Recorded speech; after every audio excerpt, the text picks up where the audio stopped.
Ya, terima kasih kepada Tuan Speaker.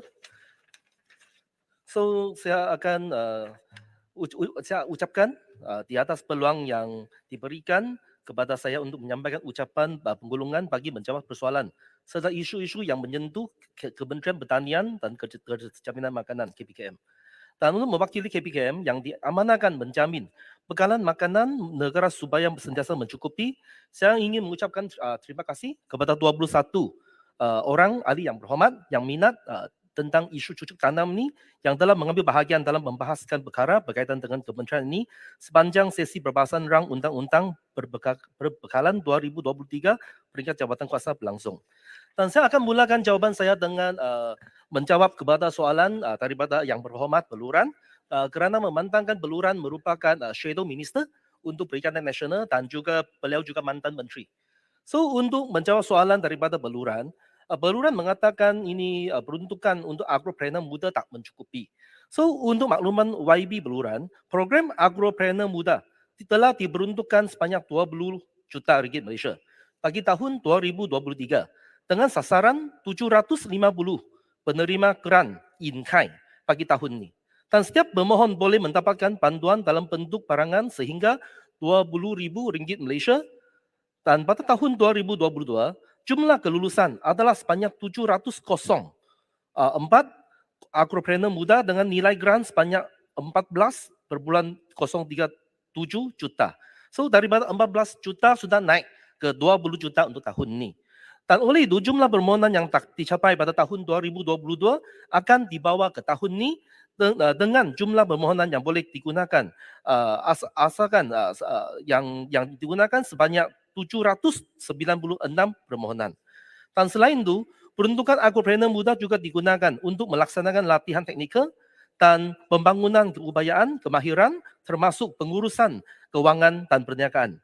Dan bukan teknikal kepada golongan sasar program dan aktiviti galakan pasaran hebahan dan promosi. Ini yang untuk makluman yang Beluran dan juga ada saya campur aduk dengan soalan daripada Petung untuk bertanyakan statistik kejayaan pelaksanaan Grant Agropreneur Muda. So saya jawab sekali lah. So untuk statistik kejayaan untuk Grant Agropreneur Muda GAM yang telah dilaksanakan bermula dari 1 Januari 2016 sehingga 31 Disember 2022 telah meluluskan 8,403 orang agropreneur muda di seluruh negara, merangkumi skop tanaman, ternakan, perikanan, dan industri asas tani dengan peruntukan berjumlah 151,75 juta. Dan saya ada yang yang jawapan yang panjang lebar ni untuk memperincikan kelulusan yang GM ini. Dan dalam bentuk bantuan ni seperti yang tadi saya katakan, yang 20 ribu ringgit itu adalah dalam bentuk in-kind. Dan kaitan permohonan itu, pemohon boleh merujuk dan mengemukakan permohonan kepada jabatan atau agensi di bawah Kementerian KPKM yang terdekat di daerah masing-masing. Dan untuk menjawab soalan juga untuk Beluran bahawa kita nak juga nak menitik beratkan untuk subsektor tanaman sayur-sayuran ni sebagai satu peranggaan daripada 750 peserta untuk tahun ini 100 peserta adalah khas untuk sektor tanaman. So ini menunjukkan bahawa KPKM juga mengambil berat tentang ini subsektor tanaman terutama yang untuk agropreneur muda ini. Dan untuk pertanyaan untuk status one stop quarantine center status OSQC yang ditanyakan oleh YB Beluran, pembangunan OSQC dicadang untuk dilaksanakan melalui kaedah penswastaan. Pada masa kini, kajian cost benefit analysis telah selesai dilaksanakan dan bakal dibentangkan ke Jabatan Kuasa Penswastaan KPKM untuk menentukan kaedah atau model penswastaan yang akan digunakan bagi pembangunan OSQC. Dan untuk soalan yang terakhir dari Beluran, untuk status permohonan di Beluran. Kementerian Pertanian dan Keterjaminan Makanan KPKM melalui Lembaga Kemajuan Ikan Malaysia LKIM telah melaksanakan usaha-usaha untuk membantu nelayan dalam menyediakan kemudahan yang diperlukan seterusnya boleh menambah pendapatan. Status permohonan nelayan Beluran yang telah diluluskan adalah seperti berikut. Jeti pendaratan di 16 lokasi telah siap sepenuhnya Dan insentif hasil tangkapan ikan sejumlah RM284,134 Malaysia telah dibelanjakan. Naik taraf titian RM1 juta Malaysia sudah selesai. Baik buli 200 unit rumah nelayan juga selesai. Pembekalan 30 unit enjin sangkut juga selesai. Bangunan pejabat LNK juga selesai. Dan allowance sara hidup pun juga selesai. Dan untuk makluman yang Menteri, berurang, siu nak sikit Menteri. Sebab tak sempat nak sebut tadi, sebab tak diberi giliran untuk berucap. Berkait dengan saya nak tanya status jeti pendaratan ikan di Merang, Setiu. Terima kasih. okey. Boleh bagi jawapan tulis. Okey, untuk sebarang soalan yang bersifat spesifik atau bersifat kawasan, saya akan majukan dengan jawapan bertulis lah.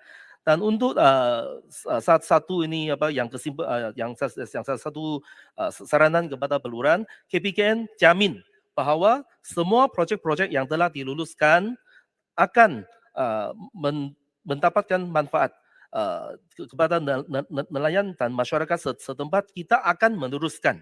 Ini merangkumi kawasan beluran.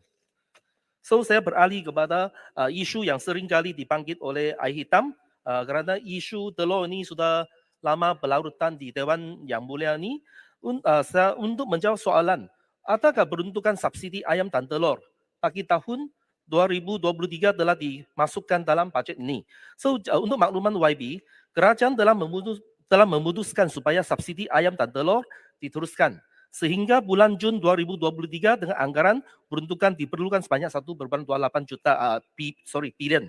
Dan peruntukan untuk perkara ini tidak disediakan secara khusus dalam bajet 2023, sama ada yang akan disediakan secara peruntukan tambahan atau dibiayai secara penjimatan peruntukan talaman akan diputuskan oleh Kementerian Keuangan. Dan Kementerian telah pun mengemukakan permohonan peruntukan ke Kementerian Keuangan pada 6 Mac tahun ini. Pak Sri Salak mencelah. Okey. Soalan untuk Timbalan Menteri. Terima kasih Timbalan Menteri. Terima kasih Puan Speaker, Puan Pengerusi. Soalan dari Pak Sri Salak. Adakah kerajaan mengeluarkan sebarang peruntukan untuk pengimportan telur dari India? Jawabannya ringkas, ya, tiada. Kerana ini sudah dijelaskan oleh YB Menteri melalui kenyataan media baru-baru ini, dan beliau juga menjawab dalam Dewan Yang Mulia ini bahawa sebarang risiko bisnes ini ditanggung oleh pengimport sendiri. Cuma kita sampai sekarang setakat ini kita memberikan satu lesen ini IP, import permit, kepada syarikat tersebut tanpa melibatkan sebarang tanah awam. So saya harap ini sekaligus kita once and for all kita we clear the air at this Dewan. So tak payah balik-balik kita ulang yang untuk yang individu yang bernama Tepak ini tiada kaitan dengan butiran dalam buku bajet ini. Okey, terima kasih. Saya nak minta penjelasan sikit. Kampar sini. Saya nak minta penjelasan Menteri. Apakah kesan kepada pengusaha kecil jika kerajaan melarang ekspor telur? Sebab ada ahli-ahli di Dewan ini yang mewawarkan bahawa kita melarang telur daripada diekspor. Jika kita melarang telur dari ekspor, apakah kesan kepada pengusaha-pengusaha kecil ataupun pengusaha-pengusaha telur di negara Malaysia? Saya Menteri minta penjelasan. Timbalan Menteri boleh satu. Berkaitan dengan isu yang sama, yang Mohd Timbalan Menteri bercakap tentang isu telur. Tadi saya tanya sama ada lawatan yang Mohd Menteri dengan gambar yang tolak itu adalah satu lawatan rasmi atau sebaliknya. Terima kasih. Untuk menjawab yang soalan yang daripada gambar tu kan, setakat kini kita tidak menerangkan, okey, yang ekspor untuk telur. Cuma yang telur ni sekarang masalah dia, kita nak memastikan bekalan kita cukup. So dalam usaha kita membawa masuk yang telur ni, dalam bulan Januari kita telah melebihi bekalan dia di dalam pasaran ni. Dan Tuan Speaker saya meneruskan jawapan yang lain lah. Yang untuk soalan Terima yang kasih Yang Berhormat Timbalan Menteri. Sekejap, sebab Yang Berhormat sebut nama saya cuba tanya soalan yang spesifik saja. Dalam ucapan saya sebut peruntukan subsidi 1.8 bilion yang telah diberikan daripada Februari sampai Disember last year. Ada yang masih mengadu belum dapat. Saya nak tahu sama ada dah didisperse kepada peternak. Apa sebab ianya tidak diturun? Kerana ini akan mempengaruhi produktiviti telur itu sendiri. Sebab kalau 6 bulan tak dapat, dia tak ada modal untuk beli. Ya. Pertama yang saya bangkitkan dalam soalan. Kedua, saya menerima baik jawapan Yang Berhormat, tahniah Timbalan Menteri dapat menjawab dengan baik. Cuma satu perkara yang saya nak bertanya pada Yang Berhormat. Kita dengar Menteri kata 120 juta biji telur sampai 160 juta biji telur yang tak cukup. Dan apabila kita sediakan komponen 10 sen, bermakna melihat keperluan di Malaysia, jumlah dia kita dah tahu. Kalau kita mengimport jumlah yang besar daripada negara lain, tentu adanya penjimatan. Dalam konteks ni, adakah Kementerian berhajat untuk memperbanyakkan usaha untuk galakkan kepada penternak sendiri?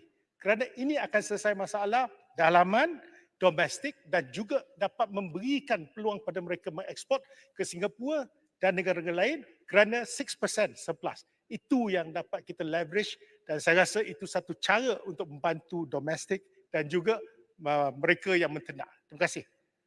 Terima kasih atas pandangan Ayah Hitam. Untuk menjawab soalan yang permohonan subsidi yang masih belum dapat diterima itu, yang masih belum diterima oleh penternak boleh merujuk kepada urus sedia subsidi di peringkat DBS negeri ataupun kamu jumpa saya. Okey, yang isu ni lah. Dan saya mohon supaya isu telur ni kita Yang Berhormat, move on. satu tadi. Terima Kita kasih. move on, Tolong jawab. kita move on. Kerana saya cuma ada masa tinggal 13 minit. Masih banyak yang buka surat dekat sini. So saya nak menjawab satu soalan yang ramai MP. Peluran Muar, Petung, Arau, Tanjung Karang, Shah Alam, Tan Puchong juga bertanyakan untuk pelaksanaan program di bawah butiran projek 1003 bahagian security makanan. So untuk maklumat ahli yang berhormat, peruntukan 100 juta ringgit Malaysia di bawah butiran projek 1003 bahagian security makanan adalah bagi pelaksanaan program pengukuhan keterjaminan makanan dengan pelaksanaan projek-projek berikut. Yang pertama, pewujudan hub benih dan pakar. Kedua, pengukuhan pembangunan industri jagung bijian. Ketiga, peningkatan tahap sara diri SSA sayuran terpilih. Keempat, pembangunan tanah pertanian berpotensi. Kelima, insentif galakan peningkatan produktiviti lembu berdaging ke arah burata kadar kelahiran nasional 60%. Yang keenam, pembangunan projek lembu berdaging secara intensif. Dan ketujuh, pengukuhan pemasaran. Dan pelaksanaan program ini adalah bagi meneroka potensi baru, mengurangkan kebergantungan import serta memperkukuh produktiviti dan pemasaran sektor aqua makanan. Dan agihan mengikut projek ini masih diteliti oleh pihak kementerian. Yang lepas tu saya beralih ke soalan yang dipanggil oleh mantan Timbalan Menteri Bayan Baru. Beliau bertanyakan untuk isu tanah terbiar. Untuk makluman YB, KPKM melalui Jabatan Pertanian merekodkan seluas 103,563 hektar di seluruh semenanjung Malaysia. Keperluan data berpusat sememangnya menjadi perhatian KPKM dalam melaksanakan big data analytical. KPKM akan menggunakan sistem-sistem yang ada di jabatan dan agensi di bawah KPKM seperti JO Tanaman sebagai pusat data bagi tanah-tanah terbiar bagi membolehkan maklumat tersebut diakses oleh semua pihak. Dan untuk isu TKPM, ini Taman Kekal Pengeluaran Makanan, KPKM sentiasa memantau dan menjalankan audit ke atas prestasi semua projek Taman Kekal Pengeluaran Makanan TKPM dari semasa ke semasa. Elemen pemantauan dan audit secara berkala oleh KPKM ini telah diambil kira dalam garis panduan pembangunan projek TKPM. Audit dalam KPKM khususnya bertanggungjawab dalam memantau secara keseluruhan sistem operasi dan pencapaian hasil pengeluaran tanaman di semua TKPM. Peserta-peserta TKPM yang tidak mencapai prestasi ditetapkan akan ditamatkan mengikut prosedur yang telah ditetapkan. Dan untuk satu isu yang dibagikan oleh YB Bayan Baru untuk penghentian pengimportan daging babi dari Netherlands ini sesuatu isu yang baru dan dia terletak di bawah bidang kuasa Jabatan Perkhidmatan Veteriner DBS selaku pihak-pihak bertanggungjawab yang melakukan audit ke atas loji yang terlibat. Kelulusan adalah berdasarkan hasil audit di mana DBS merupakan dengan izin competent authority dalam urusan berkenaan. Dan disebabkan hal ini memerlukan perincian teknikal dan baru sahaja berlaku dan dipanggilkan, Saya akan memohon DVS untuk mengemukakan maklum balas secara bertulis dan dalam masa yang sama memberincikan kronologi langkah pemeriksaan, kriteria yang digunakan sebagai kayu ukur dan sebarang ketidakpatuhi piawaian atau dengan izin non-performance issue kepada YB. Oke, sekarang saya balik kepada yang turutan yang bermula dari Bentung. Oke, untuk isu Bentung, Menteri, oke. tentang pampasan kepada petani-petani ASF dan juga tambahan juga petani-petani yang terlibat dengan masalah banjir di Johor dan Pahang dan sebagainya yang baru-baru ni.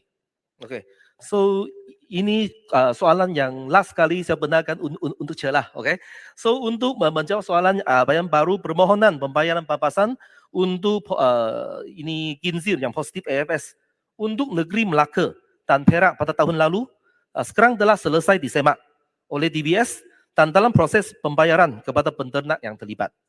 Dan manakala yang isu yang untuk Johor dan lain-lain itu, sekarang kita masih dalam proses buat pancian. Selepas kita mengumpul data yang spesifik, kita akan menyalurkan bantuan. Sekian, terima kasih. Dan sekarang saya masuk ke soalan daripada yang pendapat yang pertama daripada Pentung untuk intervensi KPKM dalam memastikan rakyat mendapat akses kepada bekalan makanan yang mencukupi.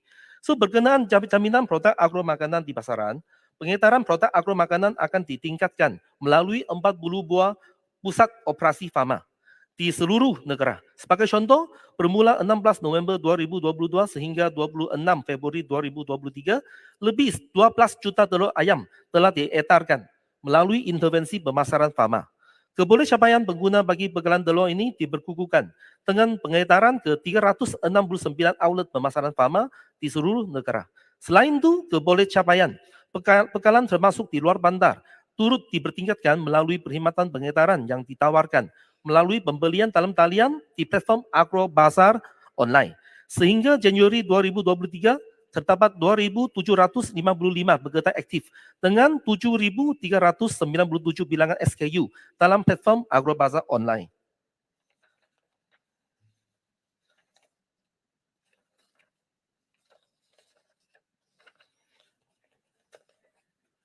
So sekarang saya beralih ke soalan yang dipanggilkan oleh Pasir Putih.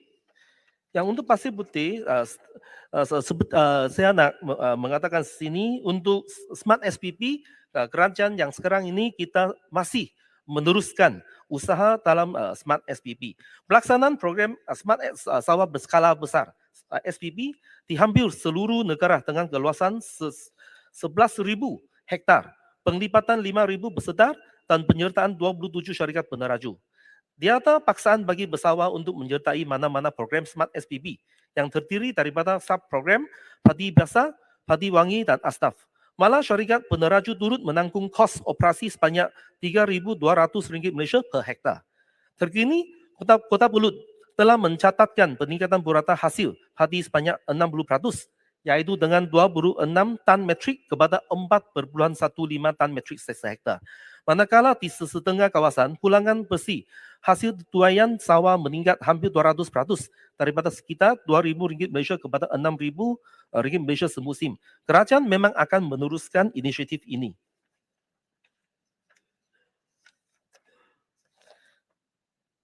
Okey, dan adakah yang kerajaan sekarang ini akan meneruskan projek kerajaan terdahulu di kawasan Aida, Kemasin, Semerak dan Pasir Putih? Jawapan dia, kita apa-apa yang telah diluluskan dalam Parlimen Pasir Putih sebelum ini dalam RMK 12, Rolling Plan 1 sehingga ke Rolling Plan 3 akan diteruskan yang mengandungi 4 projek, yaitu yang pertama menaik taraf infrastruktur sistem pengairan dan saluran di skim-skim kecil dalam kawasan Aida, Kemasin, Semerak, Kelantan.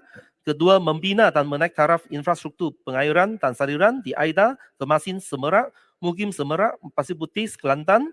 Membina dan menaik taraf infrastruktur pengairan dan saluran di skim pengairan Semerak Hilir, Aida, Kemasin, Semerak, Mukim, Semerak, Pasir Putih, Kelantan, dan juga menaik taraf komponen mekanikal dan elektrikal pintu kawalan air bagi pengairan pertanian di Aida, Kemasin, Semerak, Kelantan. Dan sekarang saya akan beralih kepada soalan yang ditanya oleh YB Kulim Bandar Baru mengenai subsidi atau insentif padi dan beras. Bolehkah kita ini menaikkan balik harga ini subsidi untuk harga racun daripada 200 sehingga 300 seperti sebelum ini. Dan pada tahun 2022, kerajaan telah memperuntukkan sebanyak 1,53 bilion bagi membiayai program subsidi atau insentif input dan output pertanian untuk industri padi dan beras. Peruntukan ini melonjak sebanyak 5,88% kepada 1,62 bilion pada tahun 2023. Pemberian bantuan input pertanian yang diberikan oleh kerajaan kepada bersama ini meliputi 60% daripada jumlah kos pengeluaran tanaman padi yang meliputi pemberian insentif benih padi sah, baja, racun makhluk berosak, pengaburan dan pembajakan. Dan Kementerian Pertanian dan Keterjaminan Makanan KPKM mengambil maklum bahawa mengenai kenaikan harga input pertanian pada tahun 2022, kerajaan telah menaikkan kadar bantuan untuk racun makhluk berosak daripada RM200 Malaysia sehektar per musim kepada RM300 Malaysia per hektar semusim. Jika kedudukan kewangan semasa kerajaan mengizinkan, KPKM akan memohon supaya kadar bantuan sebanyak RM300 sehektar ini per musim ini akan diteruskan untuk tahun ini dan untuk tahun yang seterusnya. Dan untuk menjawab soalan apakah subsidi penternak lembu kecil akan diberikan yang diutarakan oleh YB Kulim Bandar Baru, buat masa ini tiada lagi peruntukan khusus untuk sebarang subsidi kepada penternak kecil ruminan. Walau bagaimanapun, pada tahun ini bantuan kepada penternak kecil adalah melalui Geran Padanan Rezeki Ternak 90 ke 90 nisbah 10, yang mana penternak hanya perlu membayar 10% sahaja dari nilaian ternakan. Peralatan ladang dan bahan binaan kandang. Peruntukan pada tahun ini adalah sebanyak 8 juta ringgit Malaysia.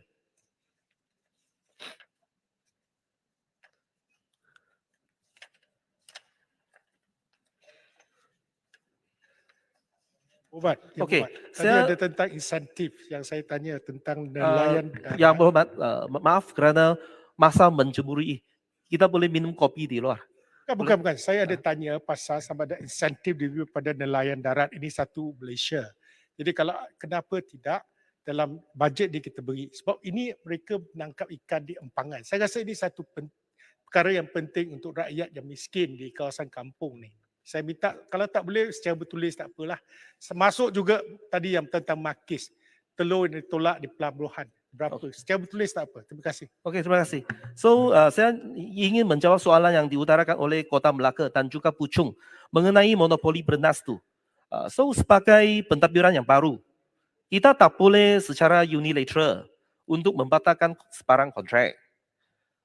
Tetapi kita telah berunding untuk mendapatkan manfaat yang lebih. Dan melalui perjanjian konsesi antara kerajaan dan Padi Beras Nasional Berhad Pernas, dari tahun 2021 hingga 2031, Pernas dilantik sebagai pengimport utama beras. Selaku pengimport utama beras negara juga, Pernas perlu melaksanakan 10 obligasi sosial yang dibertanggungjawabkan tanpa menerima sebarang geran dari kerajaan. Obligasi tersebut adalah seperti berikut. Pengurusan stok penimba beras negara. Pembeli padi terakhir pada harga minimal terjamin. Mengurus pembayaran subsidi harga padi. Mengurus skim penghilang pemborong bumi putra dan koperasi petani. Memperuntukkan dana bagi pembekalan jendera dan mekanisasi padi. Membangunkan sawah berskala besar. Menyediakan peruntukan untuk pembekalan jendera dan mekanisasi padi, membangunkan sawah berskala besar, menyediakan peruntukan bagi program pembangunan stok penimba benih padi, menyediakan peruntukan untuk program pembangunan stok penimba padi, menyediakan peruntukan panduan tabung bencana tanaman padi, menyediakan peruntukan pembangunan sistem maklumat padi dan beras, dan menyediakan peruntukan bagi program pengurusan nutrien tanah sawah. Kos yang perlu ditanggung oleh Pernas untuk menampung pelaksanaan obligasi ini sama ada secara langsung atau tak langsung ialah sebanyak 3,22 bilion ringgit Malaysia. Dan daripada jumlah tersebut sebanyak 1,85 adalah melibatkan petani, manakala sebanyak 1,37 bilion adalah kepada industri dan pengguna. Dan tanpa itu, Pernas sekarang kita turut memberikan sumbangan tunai sebanyak 60 juta dan berkongsi 30% keuntungan bersih dari import beras kepada bersawah pada tahun ini. Minta penjelasan. Kota Melaka dulu. Ya, tentang 10 tanggungjawab sosial ni, kita memang sudah tahu. Tetapi soalannya je lah, bila monopoli, kita semua tahu bila monopoli, dia akan menguntungkan satu pihak saja, iaitu Benas. Dan tentang 60 juta dan juga 30% untung daripada import, itu adalah hasil usaha daripada kerajaan perpaduan. Di mana sebelum ini kita nak tanya kenapa pada waktu Perikatan Nasional menjadi kerajaan, mereka boleh pergi tanda tangan monopoli sedemikian yang akan menyusahkan para pesawah. Sebab itu kita nakkan sama ada kerajaan boleh cari satu penyelesaian untuk bantras monopoli sedemikian dan kita membantu pesawah. Itu soalan saya. Minta penjelasan Puan Pengerusi. Untuk isu yang sama, saya nak tanya, sama ada kementerian telah pun tengok meneliti perjanjian konsesi ataupun kelulusan yang diberi kepada Benas. Dan adakah ada exit clause? Dan kita boleh mencari jalan. Bukan kata perjanjian telah pun ditandatangani, kita tak buat apa-apa. Adakah ada inisiatif ataupun usaha daripada kerajaan untuk membuat demikian?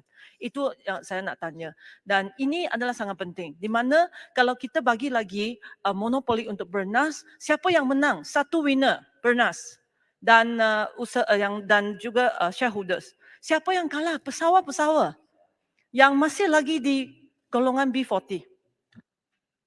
Okey, terima kasih kepada pandangan Bernas daripada Kota Melaka dan juga Puchong, dan kementerian kita senantiasa bersedia untuk menyemak semula yang apa-apa yang baik untuk rakyat. Dan habislah masa saya. Sekian, terima kasih.